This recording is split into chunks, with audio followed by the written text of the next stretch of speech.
Hi guys! For today's video, tayo ay may tinanggap na naman na commission topper. Bali, iyan nga ay nagupit ko na.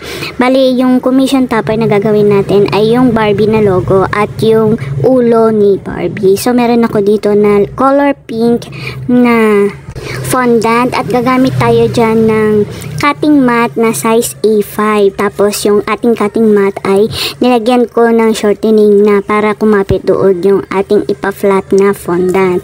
Yan, bali pina-flat ko na siya gamit yung ating rolling pin. Tapos yung ating ulo ng Barbie, nilagyan ko na rin siya ng shortening para pag ididikit natin doon sa ating fondant, hindi siya yung magalaw. Bali yan kasi yung pinaka-pattern natin. Yan, tapos ititrace lang natin ng ganyan gamit yung ating sakto knife. Ingat lang po tayo sa paggamit ng ating sakto knife kasi masyado po itong matalim. Tapos yan, natanggal na natin yung mga sobrang fondant. Tapos yan, ginamit nating photo paper na yan, tatanggalin natin dyan sa fondant. Yan, kagaya ng ginagawa kong ganyan. Tapos lilinisan lang natin ganyan para naman syempre maging makinis yung ating fondant. Tapos meron ako dito color white na fondant ulit. Nilagyan ko siya ng Tylose powder.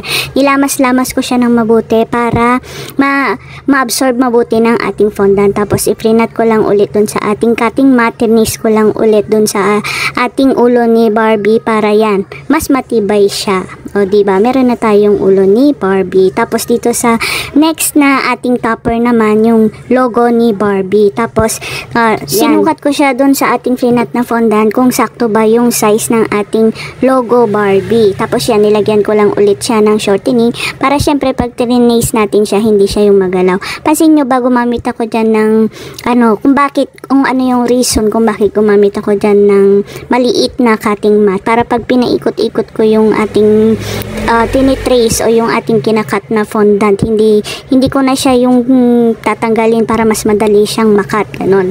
Tapos nung na-trace ko na siya dun sa color pink na fondant, bali ginupitan ko pa siya yung mga sobra-sobrang, kasi diba yung letter B may butas-butas siya, tinanggalan ko pa yun siya nagamit yung ating sakto knife. Tapos idinikit ko lang ulit dun sa ating fondant. Tapos yan, gumamit lang ulit ako ng ating fondant na white, tapos tinis ko lang ulit para syempre mas matibay yung ating logo na Barbie. Tapos nilinisan ko siya sa gilid-gilid para naman syempre mas matanggal yung mga pinagtanggalan yun. Tapos meron naman ulit ako dito na color pink na fondant, finat ko lang siya ulit kasi dito gagawa tayo ng ribbon. Kung napapansin nyo, hindi ako gumamit masyado dyan ng corn flour para hindi siya yung magalaw yung ating fondant. Yan, kagaya nyan, nikakat ko yung mga gilid-gilid gamit yung ating pizza cutter.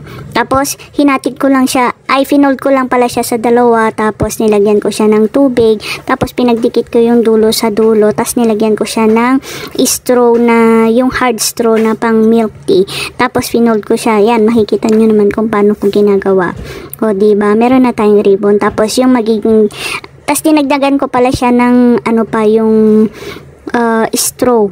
Yan, tapos nag-flat ulit ako ng maliit na fondant para yun naman yung magsisilbing didikit para yung pinagdikitan natin yan, kagaya nyan. O diba, ang hirap mag voice over kasi naman to si Lolo Mata, ang galing-galing mag-uto. Sabi niya maggawa daw ulit ako ng content. O yan na, tapos na yung ating mga toppers. O diba, ang dali-dali. Basta pag lagi kayo nagpa-practice, madali na lang yun para sa susunod na paggawa ninyo ng mga toppers. O diba, ang ganda-ganda ng ating mga toppers. So hanggang dito na lamang po guys. Thank you for watching. Till next video. Bye-bye!